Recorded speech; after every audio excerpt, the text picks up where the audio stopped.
સર્વ વૈષ્ણવોને જય શ્રી કૃષ્ણ. પ્રભુ નંદ કુમારો મે સ્વામીની વૃષભાનુજા કૃતાર્થોહમ કૃતાર્થોહમ કૃતાર્થોહમ ન સંશયઃ. ગોકુળના નંદ બાબાના કુમાર શ્રી કૃષ્ણ મહારાજ સ્વામી છે અને બરસાનાના વૃષભાનજીના પુત્રી શ્રી રાધિકાજી મહારાજ સ્વામીની છે. તેથી જ હું કૃતાર્થ છું, કૃતાર્થ છું, કૃતાર્થ છું. તેમાં કોઈ સંશય કે શંકા નથી.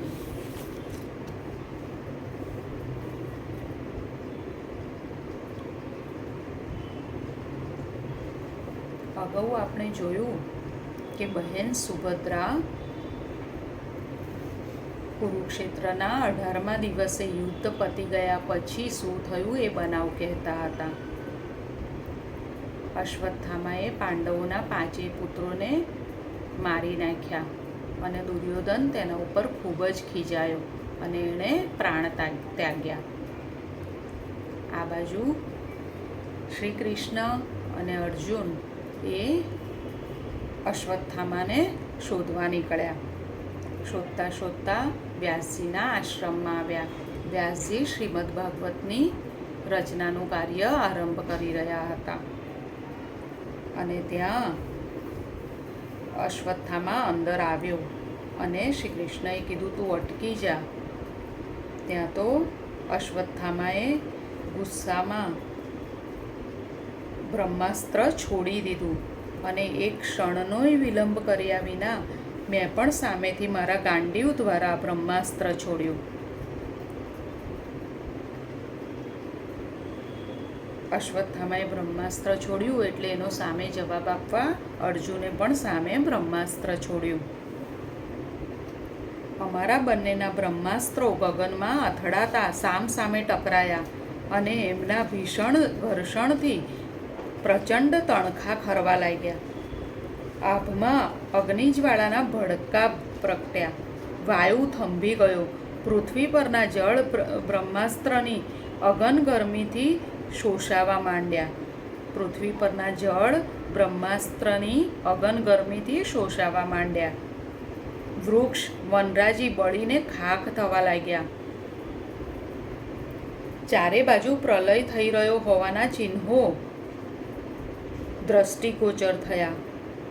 વાદળ વિહોણા આકાશમાં ધડાધડ ધડાકા અને આંખો અંજાઈ જાય તેવા વીજ ઝબકારા થવા માંડ્યા અને ઘડીમાં અમારા બંનેના બ્રહ્માસ્ત્રોની આ ભીષણ સંહાર લીલા તો ઘડીમાં મારી અને વાસુદેવની અકથ્ય મૂંઝવણ નિહાળતો એ મિથ્યાભિમાની અશ્વત્થામા અટ્ટહાસ્ય કરવા લાગ્યો. અશ્વત્થામા હસવા લાગ્યો. ત્યાં તો આ અસહ્ય પરિસ્થિતિનો ખ્યાલ આવી જતા પોતાની લેખીની પડતી મૂકીને અને પોતાની પોથીના પાન ઝટપટ બંધ કરી દઈને મહામુનિ વેદવ્યાસ પોતાની કુટીરમાંથી બહાર ધસી આવ્યા અને પોતાનો પુણ્ય પ્રકોપ ઠાલવતા પોકારી ઉઠ્યા, અશ્વત્થામા, મહા અનર્થ કર્યો છે તે, અને કૌંતેય તમે પણ હદ ઓળંગી ગયા છો. બ્રહ્માસ્ત્ર જેવા અમોઘ અસ્ત્રનો આવો દુરુપયોગ કદાપી ન થાય. હું શ્રાપ આપી બેસું એ પહેલાં તમે બંને તમે છોડેલા બ્રહ્માસ્ત્ર ઝટ પાછા ખેંચી લો અને અટકાવી દો આ મહાસંહાર. વ્યાસીએ શું કીધું? તમે બંને તમારા બ્રહ્માસ્ત્ર પાછા ખેંચી લો અને આ સંહાર અટકાવી દો. અને શ્રી કૃષ્ણના ઈશારે તથા મહામુનિના વચનોનું માન જાળવવા મેં તત્ક્ષણ મંત્ર ભણીને મારું બ્રહ્માસ્ત્ર પાછું ખેંચી લીધું. અર્જુને બ્રહ્માસ્ત્ર પાછું ખેંચી લીધું. પણ આ શું? દ્રોણપુત્ર અશ્વત્થામા તો હવે પાંદડાની જેમ થરથર કાપી રહ્યો હતો. અને એણે વહેતું મૂકેલું બ્રહ્માસ્ત્ર હવે આકાશમાં તીવ્ર ગતિથી ઘૂમરાઈ રહ્યું હતું. ક્રોધે ભરાયેલા મુનિ વેદવ્યાસે આખરી ગર્જના કરી, નરાધમ, બ્રહ્માસ્ત્રને પાછું ખેંચે છે કે નહીં? બોલ, કે પછી તારો કાળ તને અહીં ખેંચી લાવ્યો છે? એમ સમજી, પરંતુ મુનિવર પોતાનું વાગ્બાણ પૂરું કરે એ પહેલાં તો એમની આ આજ્ઞાકર વાણીના પ્રભાવથી ફફડી ગયેલો અશ્વત્થામા દોડીને મુનિ વેદવ્યાસના ચરણોમાં ઝૂકી પડ્યો અને દીન ભાવે કરગરવા લાગ્યો, મને માફ કરી દો મુનિ શ્રેષ્ઠ, મને માફ કરી દો. અધૂરી આવડતના બળે હું ક્રોધાગ્નિને વશ થઈ આ બ્રહ્માસ્ત્ર છોડતા શું તો છોડી બેઠો છું, પરંતુ તાત એ પાછું વાળવાની વિદ્યા મને સાધ્ય ન હોવાથી હું લાચાર છું. શું કીધું? કે પાછું વાળવાની, બ્રહ્માસ્ત્ર પાછું વાળવાની વિદ્યા અશ્વત્થામાને આવડતી નથી એટલે લાચાર છે. બ્રહ્માસ્ત્ર ફેંકવાનું જ્ઞાન મને સાધ્ય હતું, તેથી હે મુનિવર, મેં તો આ બંનેના નાશ માટે બ્રહ્માસ્ત્ર છોડ્યું હતું. પ્રભુ, આપ તો જાણો છો કે એકવાર છૂટી ગયેલું બ્રહ્માસ્ત્ર ભોગ લીના વિના ક્ષમતું નથી, અને એને જો બલી નહીં મળે તો એ પાછું મારા પર જ તૂટી પડશે ને મારા પ્રાણ હણાશે. આટલું તૂટક અને માંડ માંડ બોલી શકેલો અને ભયથી થરથર ધ્રુજતો અશ્વત્થામા પછી હતી એટલી હિંમત એકઠી કરીને ઝડપથી ત્યાંથી ભાગી છૂટતા પહેલાં બોલી ઉઠ્યો, પાંડવો અને આ શ્રી કૃષ્ણ તો હવે ખર્યા પાન જેવા છે. એ આજે નહીં તો કાલે કાળ ધર્મ પામવાના જ છે. તેથી એમને કોઈને ન મારતા હવે હું મારા બ્રહ્માસ્ત્રનું લક્ષ્ય બદલું છું. અશ્વત્થામાએ શું કીધું? કે શ્રી કૃષ્ણ અને અર્જુન આજે નહીં તો કાલે મરવાના છે, હવે હું મારા બ્રહ્માસ્ત્રનું લક્ષ્ય બદલું છું. કૌરવ કુળનો કોઈ વંશજ જીવતો ન રહ્યો તો પછી હવે પાંડવ કુળનો પણ કોઈ વંશજ શા માટે જીવિત રહે? મહાભારતે સર્જેલો સર્વનાશ મારા બ્રહ્માસ્ત્રથી ભલે પૂર્ણ વિરામ પામતો. હે મહાભારતના સર્જકો, હું મારા મંત્ર બળે આ છૂટી ગયેલા બ્રહ્માસ્ત્રને હવે અર્જુનની પુત્રવધુ ઉત્તરાના ગર્ભમાં જે જીવાત્મા છે તેનો નાશ કરવા રવાના કરું છું. ફરી જોઈએ. અશ્વત્થામાએ કહ્યું કે હું મારા મંત્ર બળે આ છૂટી ગયેલા બ્રહ્માસ્ત્રને હવે અર્જુનની પુત્રવધુ ઉત્તરાના ગર્ભમાં જે જીવાત્મા છે તેનો નાશ કરવા રવાના કરું છું. આટલું કહેતો એ દોટ મૂકીને ત્યાંથી ભાગ્યો. તેની આ ભયંકર મેલી મુરાદ સાંભળીને ફફડી ઉઠેલા મેં તરત જ ગાંડીવ સજ્જ કરીને એના બ્રહ્માસ્ત્રને રોકવા મારું બ્રહ્માસ્ત્ર પુનઃ છોડવાની તૈયારી કરી. ત્યાં તો તારા મોટાભાઈ વાસુદેવ શ્રી કૃષ્ણ મારો હાથ પકડીને ગરજી ઉઠ્યા, પાર્થ, સખા અર્જુન, સબૂર, ભલે વિદારતું અશ્વત્થામાનું બ્રહ્માસ્ત્ર મારી ભાણેજ પત્નીના ગર્ભને. જે થવાનું હશે તે તો થઈને જ રહેશે. હું કંપી ગયો. ગુસ્સાથી મેં એમનો હાથ તડછોડી નાખ્યો અને મારાથી ઉગ્ર અવાજે બોલાઈ જવાયું, વાસુદેવ, આપ શું બોલી રહ્યા છો? આવી કાયરવાણી આપના મુખમાં શોભતી નથી. હું હજી તો જીવું છું, અને શું એ દુષ્ટનું બ્રહ્માસ્ત્ર પાંડવોના રહ્યા સયા એકમાત્ર છેલ્લા ભાવિ વંશજને પણ ખતમ કરી નાખે એમ આપ ઈચ્છો છો? તો પછી આપની કૃપાથી આ ગાંડીવ અને આ દિવ્યાસ્ત્રનો મેં પ્રાપ્ત કર્યા તો શું માત્ર શોભા માટે હતા? શ્રી કૃષ્ણ, જિંદગીમાં પહેલી જ વાર આજે મારો આપના પરનો અટલ વિશ્વાસ ડગી રહ્યો છે પ્રભુ. કોઈ દિવસ નથી અવગણી, પણ આજે આ ભાવિ પુરુવંશના રક્ષણની નિર્ણાયક ક્ષણે હું આપની આજ્ઞા અવગણું છું. મને માફ કરજો. મારા જીવતા હું પુરુવંશને નિર્વંશ તો નહીં જ થવા દઉં. અને મેં બ્રહ્માસ્ત્ર સામે બ્રહ્માસ્ત્રનો પુનઃ પ્રહાર કરવા ગાંડીવની પણ જ ખેંચી. મુનિ વેદવ્યાસ વ્યથા અને ગુસ્સાથી ધુઆપુઆ થઈ રહ્યા હતા. પરંતુ શ્રી કૃષ્ણે ફરીથી મારો હાથ પકડીને અત્યંત દુઃખી અવાજે મને કહ્યું, સખા પાર્થ, મારા વચન ઉપર વિશ્વાસ રાખ ભાઈ. તારા બ્રહ્માસ્ત્રને ભાથામાં પાછું મૂકી દે મારા મિત્ર. આખરી વાર કહું છું કે મારું કહ્યું કરીને તારા ક્રોધને કાબૂમાં લે કૌંતેય. અને ક્યારેય ન સંભળાયેલો એવો વાસુદેવ શ્રી કૃષ્ણનો આવો દર્દ ભર્યો અવાજ સાંભળીને હું રોમ રોમ કંપી ગયો. મારા ગાત્રો ગળી પડ્યા. અત્યાર સુધીમાં અનેક વાર જેમના દિવ્ય વચનો ઉપર પૂર્ણ શ્રદ્ધા રાખીને મેં અનેક અભૂતપૂર્વ સિદ્ધિઓ હાંસલ કરી હતી, તે હું આ કટોકટીની પળે તેમની ભવિષ્યવાણીને અવગણવા ઉત્સુક થઈ ગયો. એ અક્ષમ્ય અપરાધ બદલ હું મનોમન શરમાઈને ભોઠપ અનુભવવા લાગ્યો. તત્ક્ષણ મેં બ્રહ્માસ્ત્ર ગાંડી ઉપરથી ઉતારી દીધું અને ગાંડી ફેંકી દઈને મેં તારા મોટા ભાઈના ચરણોમાં પ્રાયશ્ચિત કરવા ઝુકાવી લીધું. મને ઊભો કરીને પ્રેમથી ગળે લગાડી શ્રી કૃષ્ણ અત્યંત દુઃખદ સ્વરે બોલવા લાગ્યા, પાર્થ, તારી મનોદશા અને આક્રોશ હું બરાબર સમજું છું, પરંતુ જે હું જોઈ શકું છું તે તું નથી જોઈ શકતો. એટલો જ આપણી વચ્ચે ફર્ક છે. પછી કંઈક શાંત સ્વસ્થ થયેલા મુનિવર વેદવ્યાસને સંબોધીને વાસુદેવ વધ્યા. મહામુનિ, જોયું ને, કંભાગ્ય છે આર્યાવર્તના કે અહીંના વિદ્વાન આચાર્યો પોતાના શિષ્યોને અધૂરું વિદ્યાદાન અને શસ્ત્રજ્ઞાન આપે છે.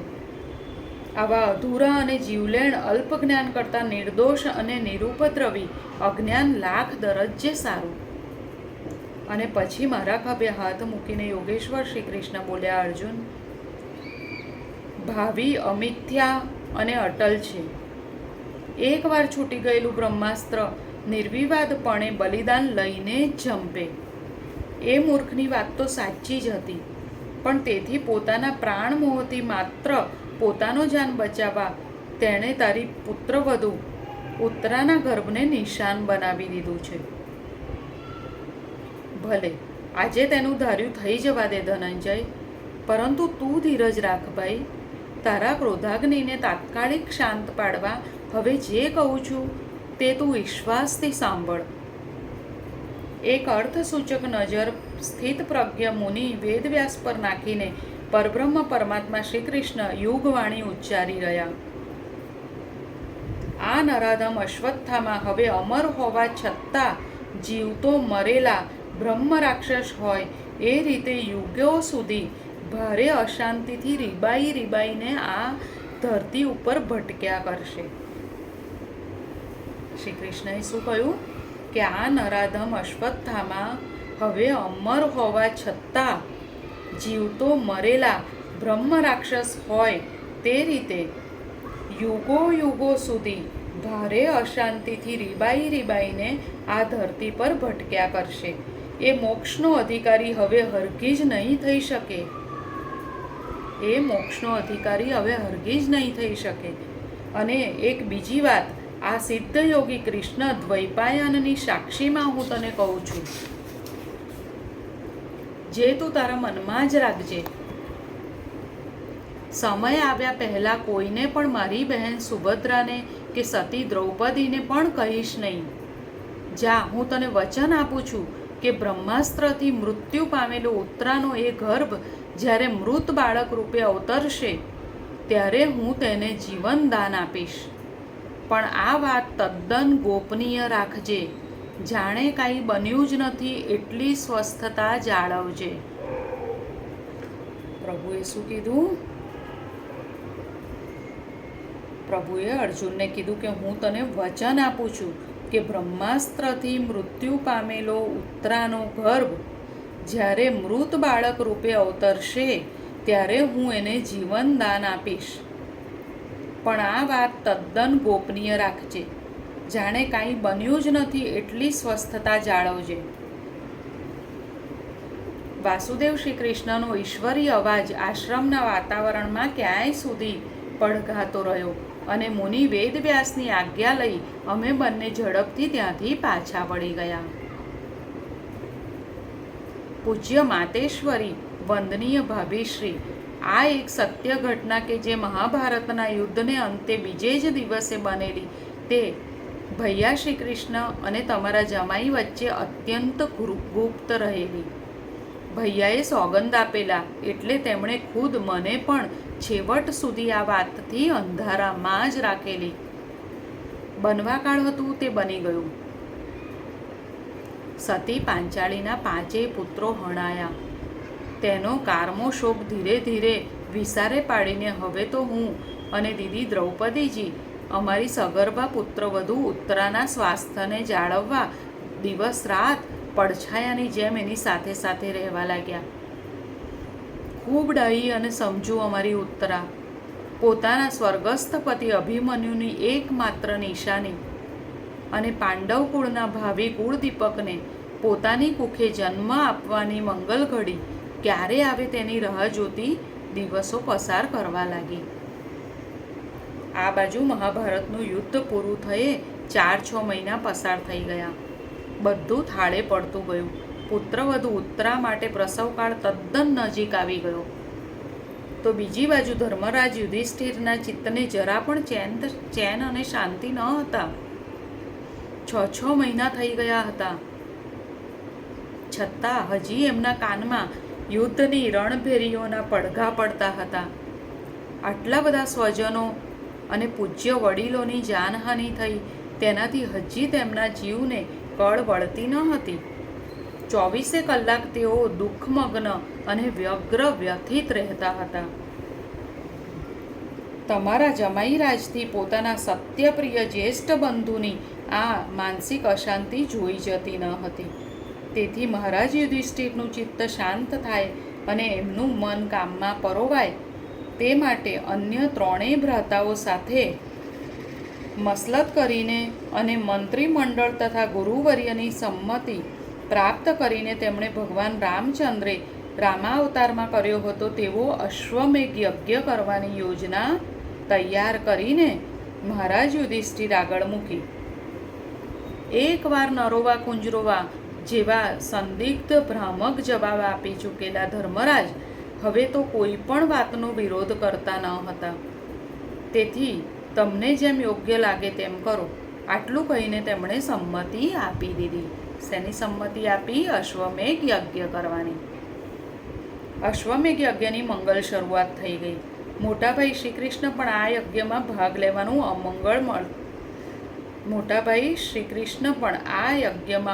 લેવાનું આમંત્રણ મળતા અત્રેથી અમારે ત્યાં હસ્તિનાપુરમાં પુનઃ પધાર્યા.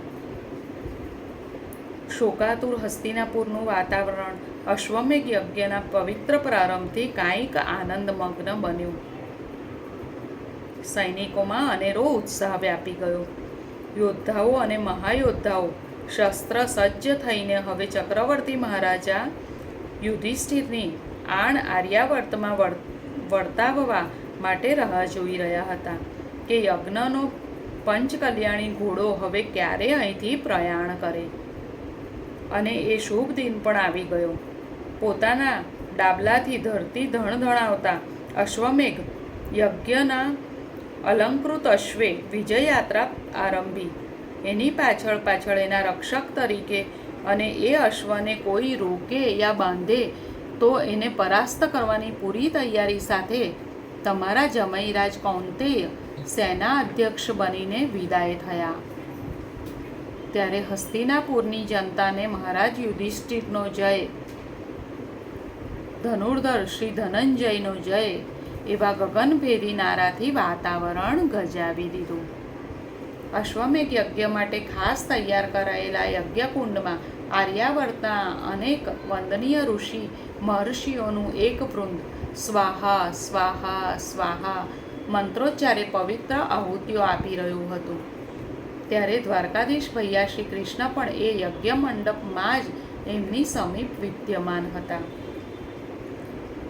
એવામાં અમે અંતઃપુરમાંથી મોકલાયેલા એક અનુચરે દોડતા ત્યાં જઈને મહારાજ શ્રી કૃષ્ણ એકલા જ સાંભળે એ રીતે પ્રણામ સહ સંદેશો પહોંચાડ્યો.